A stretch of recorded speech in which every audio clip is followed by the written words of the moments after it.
நாம் தமிழர் கட்சியின் சார்பாக கண்டன ஆர்ப்பாட்டத்தை நடத்தி கொண்டிருக்கிறோம். என் அன்பு உறவுகளை,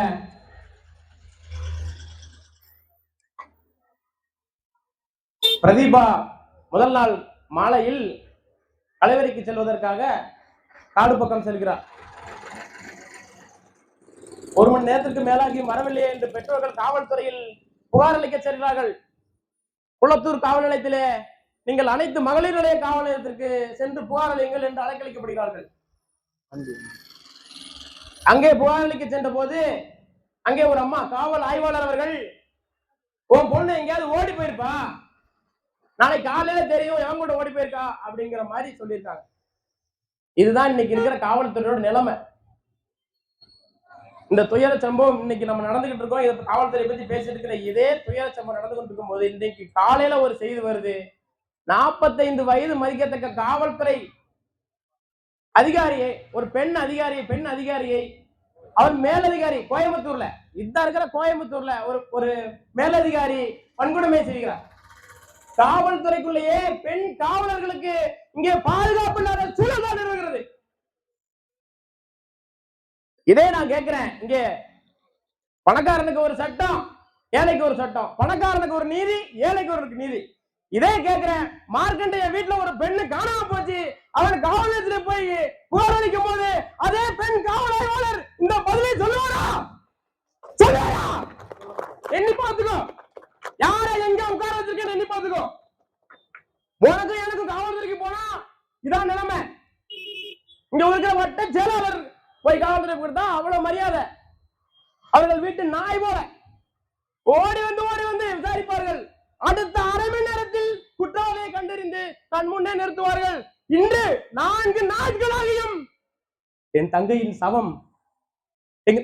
சவம் எங்க தூத்துக்குடி மருத்துவக் கல்லூரியில் கிடக்கிறது, குளிர்சாதனப்பட்டியில கிடக்கிறது. கேட்க நாதி இல்லைங்க, கேட்க நாதி இல்லாம உங்கள் தமிழ் பிள்ளைகள் இங்க வீதியில் நின்று போராடுகிறோம். அன்று மாலையில செய்து வந்த மாலையில நாம் தமிழ் பிள்ளைகள் அனைவரும் போய் ரோட்டில அமர்ந்து சாலையை மறித்தோம். ஊர் மக்களோடு காவல்துறை முழுக்க அந்த சாலை மறியல் போராட்டத்தை தடுத்து பூசி மொழி கொண்டே இருக்கிறார்கள். கண்டுபிடித்து விடுவோம், திருடை நெருங்கி விட்டோம், குற்றவாளி நெருங்கி விட்டோம். மறுநாள் போராட்டம். அங்கே இன்னொரு காவல் ஆய்வாளர், முறப்பநாடு காவல் ஆய்வாளர் இங்க வந்து ஒரே சமூகம் என்று இந்த திராவிடம் எப்பயுமே இதுதான் செய்யும். ஒரு பிரச்சனை, அந்த பிரச்சனை என்ன சமூகமோ அதே சமூகத்தில் உள்ள காவல்துறை அனுப்பி சமாதானம் பேசுறது.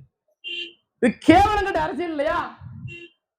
அதே சமூகத்தில் ஒரு ஆய்வாளர் வந்து பேசுறாரு, எவனாவது போராடினீங்க தூக்கி உள்ள வச்சிருவேன், பைக் எல்லாம் தூக்கி வீசிடுவேன், ஒழுங்கா எதிர்காலமே இல்லாம பண்ணிடுவேன். என்ன மக்கள் பிரச்சனைக்காக போராட கூட கூடாதா? எங்களுக்கு ஏற்கனவே நீங்க எதிர்காலம் இல்லாம பண்ணிட்டீங்க. மழையை காணோம், ஆற காணோம், இன்னுமே இங்க எதிர்காலம் பண்ண போறீங்க. இன்னொரு முக்கியமான அடிப்படை வசதி, நம்ம கிராமங்கள்ல அடிப்படை வசதி இன்னும் வரைக்கும் இருக்கா? ஊரு காடெல்லாம் காத்தாடியை வைத்த இந்த சட்டமன்ற உறுப்பினர் இங்க உள்ள வீடுகளுக்கு ஒரு கக்கூஸ் கட்டி தரல. என்றைக்காவது நீங்கள் கேட்டுக்கொண்டா? இதே நடுரத்தம் கிராமத்தில், அந்த கிராமத்தை சுற்றியுள்ள அத்தனை கிராமத்திலும், இதே நெடுங்கெங்கும் இருக்கிற கிராமத்தில் வீடுகள் அனைத்திலும் இங்க கக்கூஸ் இருக்கிறதா? கணக்கு பார்த்தா இருக்கும். உங்க கணக்கு எடுத்து பாருங்க. வீடுகள் தோறும் ஸ்வச் பாரத் திட்டத்தின் கீழ் உங்களுக்கு 1.25 லட்சம் 40,000 செலவில் கழிவறை வசதி கட்டப்பட்டுள்ளது. ஸ்வச் பாரத் சுவர் முழுக்க விளம்பரங்க. 20,000 கிராமங்கள் தோறும் 20,000 செலவு பண்ணி சுவர் முழுக்க விளம்பரம். சீச்சி, இன்னுமா நீங்க திறந்த வெள்ள மலம் கலைக்கிறீங்க? கக்கூஸ் கட்டி கொள்ளுங்க. எங்க போச்சு அந்த கக்கூஸ் எல்லாம்? காத்தாடிங்க 5 வருஷத்துக்கு முன்னாடி காற்றாலை அங்க ஒண்ணு இங்க ஒண்ணுமா இருக்கும். நம்ம தொகுதிக்குள்ளேயே அங்க ஒண்ணு இங்க ஒண்ணுமா இருக்கும். இப்ப இங்க குறுக்குத்தால இருந்து உள்பக்கமா நீங்க வந்தீங்கன்னா இடது பக்கம் பாத்தீங்கன்னா முழுவதும் காத்தாடி, ஆயிரக்கணக்கான காத்தாடி, அத்தனையும் விவசாயம் செய்து கொண்டிருந்த நிலம், என் மக்கள்கிட்ட காசை காமிச்சு ஏமாத்தி புடுங்கின நிலம். ஏக்கருக்கு 10 லட்சம் 16 லட்சம், ரோட்டு மேல இருந்தா ஒரு ரேட்டு, உள்காடு ஒரு ரேட்டுன்னு போட்டு பிடுங்கிய நிலம், விவசாய நிலம் நாசமா போச்சு. விவசாயத்திலிருந்து எல்லாரும் வெளியேறிட்டா. கேட்க ஏதாவது மார்க்கண்டேயன் வந்தாரே, யாராவது கேட்டீங்களா? ஐயா நீங்க தான் 5 வருஷம் ஆடுறீங்க, இதுக்கு முன்னாடி அதிமுக ஒரு 5 வருஷம் ஆனீங்க, அதிகாரத்தில் இருந்தீங்க, அப்பயும் செய்யல இப்பயும் செய்யல. அப்புறம் அந்த பெண் ஒவ்வொரு சம்பவமா பாருங்க. ஒருவேளை அந்த வீட்டுல கழிவறை வசதி இருந்தால் அந்த நேரத்தில் அந்த பெண் வெளியே செல்ல வேண்டிய அவசியமே ஏற்பட்டிருக்காது. கிராமங்கள் தோறும் இப்ப கிராமங்கள் தோறும் சிசிடிவி கேமரா வைக்கணும்னு அறிவுறுத்திருக்காங்க. கோயில் திருவிழா நடந்தா நீங்க சிசிடிவி கேமரா கண்டிப்பா வைக்கணும்னு அறிவுறுத்திருக்காங்க. சிசிடிவி கேமரா வைக்கல. அந்த ஊர்ல சுத்தி எங்கேயுமே சிசிடிவி கேமரா வைக்கல. ஊர்ல ஒரு பெரிய தொழிற்சாலை இருந்தா அங்க சிசிடிவி கேமரா வச்சிருப்பாங்க.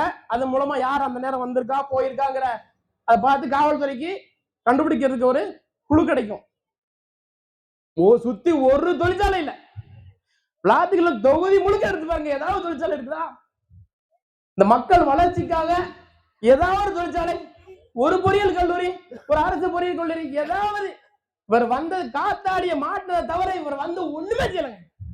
இதுக்கு முன்னாடி இருந்தப்போ வைப்பாத்துல பூரா மண்ணள்ளி வித்து தின்னுட்டாரு, கம்மாயை மூடி பிளாட் போட்டு வித்துட்டாரு. இப்ப அடுத்து காத்தாடிய மாட்டார். 5 வருஷத்துக்கு நெடுக 1000 2000 காத்தாடி இருக்கும் மாட்டாரு. இது வந்ததுக்கு அப்புறம் பண்ண வேலை தான். மக்களுக்கு ஏதாவது நல்லது. எங்க ஊர்ல பவுடர் அரசியல்னு சொல்லுவாங்க. எதுவுமே செய்யாம பவுடர் மட்டும் போட்டுட்டு பளிச்சுன்னு இருக்கிற அரசியல். நேரா நீங்க உங்க வீட்டுக்கு பாலகாட்சின்னு போய் சொல்லுங்க, நேரம் வீட்டுக்கு வர ஒரு புத்தகம் கொடுப்பாரு. கோயில் திருவிழான்னு போங்க, நோட்டீஸ்ல அவர் பேர் போட்டா 15,000 கொடுப்பாரு. கோயில் நிதிக்கு நன்கொடை 15,000 கொடுப்பாரு. வேற ஏதாவது வீட்டு கல்யாணத்துக்கு வந்தனா வந்து 5000 மொய் செய்வார், தோரணையா வருவார். அதுக்கப்புறம் இந்த மாதிரி பேருந்து நிலையங்கள் இருக்குல்ல, இந்த பேருந்து நிலையங்கள் இருக்குல்ல, எங்கெங்கெல்லாம் ஊர் முழுக்க ஒரு 400-300 கிராமங்கள் இருக்குது அப்படின்னா ஊர் முழுக்க இருக்கிற பேருந்து நிலையங்கள் பூரா கட்டி நல்லா இருக்கும், நல்லா இல்லையா இடிச்சுட்டு மறுபடியும் கட்டி மார்க்கண்டையன் பேரு. இதுக்கு முன்னாடி நான் சின்ன பிள்ளை இருந்த காலத்துல சட்டமன்ற உறுப்பினர் நிதியிலிருந்து கட்டப்பட்டது, கீழே சின்னதா அது என்ன பேரோ அதை எழுதியிருப்பாங்க. இப்ப மார்க்கண்டையன் அப்படின்னு பெருசா போட்டுட்டு MABL அப்படின்னு பெருசா போட்டுட்டு கீழே பிளாத்துக்குளம் சட்டமன்ற உறுப்பினர் அப்படின்னு போட்டாச்சு. இந்த விளம்பர அரசியல் பவுடர் அரசியல் மட்டும்தான் அவங்களுக்கு தெரிஞ்சிருக்கு. இதுல பேர் விளாத்திக்குளத்தின் நிரந்தரமே என்ன நிரந்தரம்? சோழ பரம்பரை. அவரு சோழ சாம்ராஜ்யம் விழுந்திருக்கிறது. அன்பு சொந்தங்களே, நாங்க தான் எதிர்காலம்னு சொன்ன சோழ சாம்ராஜ்யம் விழுந்திருக்கிறது. மார்க்கண்டேயன் ஏமாத்திரம் ஆணவத்தில் ஆடாதீங்க. என் மக்களுக்கு ஏதாவது செய்யுங்க, அடிப்படை வசதிகளாவது. படந்து ஊழில ஸ்கூல்ல அரசு பள்ளியில சுவர் இடிஞ்சு விழுதுங்க, மழை பெஞ்சா தண்ணி தேங்குது. ஒரு அரசு பள்ளியை சரி பண்ண முடியல, வீடுதோறும் கழிவறை வசதியை உறுதிப்படுத்த முடியல. என்ன இவ்வளவு காலம் ஆண்டு என்ன செய்றீங்க? இதெல்லாம் தாண்டி ஏன் நாம் தமிழர் கட்சி வரணும்? ஒரே ஒரு இந்த நிகழ்வுக்கு அப்புறம் இந்த நிகழ்வை ஒட்டியே நான் சொல்றேன். எங்க அண்ணன் சொல்லியிருக்காரு, ஒரு பெண்ணை நீ தொட்ட அந்த பெண்ணை அடக்கம் பண்றதுக்கு முன்னாடி வெட்டினவனை சாலையில ஓட விட்டு சுட்டு தள்ளிடுவோம் அப்படின்னு சொன்னார். அந்த நிகழ்வு இந்த மண்ணில உறுதியா நடக்கும். நாம் தமிழர் ஆட்சியில எவனாவது பாலியல் இச்சையோடு என் பெண்ணை தொட்ட, என் வீட்டு பிள்ளைய தொட்ட, ஓட விட்டு சுடா. இது சத்தியம். நாங்கள் சத்தியத்தின் பிள்ளைகள், பிரபாகரன் பிள்ளைகள், உறுதியாக சுடுவோம். பண்றாங்கல்ல என்கவுண்டர், அது மாதிரிலாம் போலி என்கவுண்டர் எல்லாம் கிடையாது. உண்மையிலே குற்றவாளி அடுத்த 1/2 மணி நேரம் 1 மணி நேரத்துல கண்டுபிடிச்சு அவனை ஓட விட்டு சுடல. நாங்க பிரபாகரன் பிள்ளைகள் இல்ல, எழுதி வச்சுக்கோங்க. அதனால இந்த ஒரு முறை உங்களின் இருக்கிற மிக வலிமையான ஆயுதம் வாக்கு. அந்த மாத்துங்க, ஒரு முறை மாத்துங்க. ஏப்ரல் 23 தேர்தல் நாள் அறிவிச்சிருக்காங்க. உங்கள்கிட்ட இருக்கிற இறுதி ஆயுதம், மிக வலிமையான இறுதி ஆயுதம், யார் அடுத்த அதிகாரத்துக்கு வர வேண்டும் என்று முடிவு செய்து குளத்தூர் மண்ணிலிருந்து ஆரம்பிக்கின்றோம். இந்த தமிழ் பிள்ளைகள் உறுதியாக வெல்லுவோம். அதற்கு துணை நின்னுங்கள். அங்கே பிரதிபாவுக்கு நீதி கிடைக்கும் முறை இந்த களத்திலே நிற்போம் உறுதியாக. அன்னைக்கெல்லாம் இரவு 11 மணி 1 மணி வரைக்கும் இருந்தோம். நானு ரமேஷன எல்லாமே கல்மேட்டு பகுதியில் மறிச்சு நின்னோம்.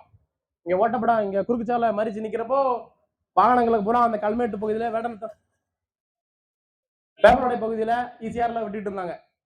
நேரா போய் கல்மேட்ல மறிச்சோம், அடுத்து கொளத்தூர்ல மறிச்சாங்க, அடுத்து அடுத்து அடுத்து மறிச்சாங்க.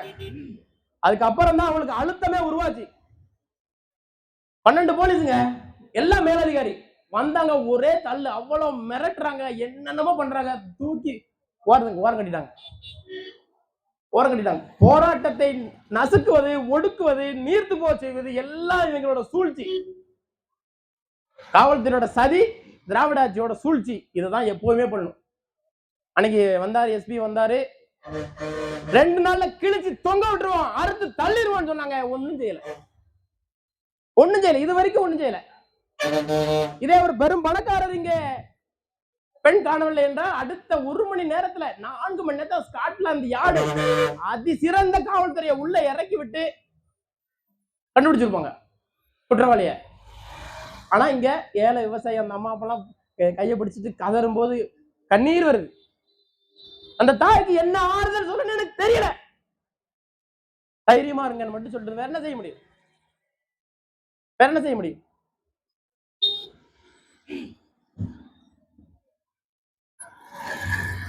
அதனால ஒரு முறை யோசிச்சு வாக்கு செலுத்தும் போது இந்த பிள்ளைகளையும் கொஞ்சம் யோசிச்சு, தமிழ் பிள்ளைகளை கொஞ்சம் யோசிச்சு வாக்கு செலுத்துங்க. நன்றி, வணக்கம். தமிழ் தாய் வாழ்க, தலைவர் பிரபாகரன் வாழ்க.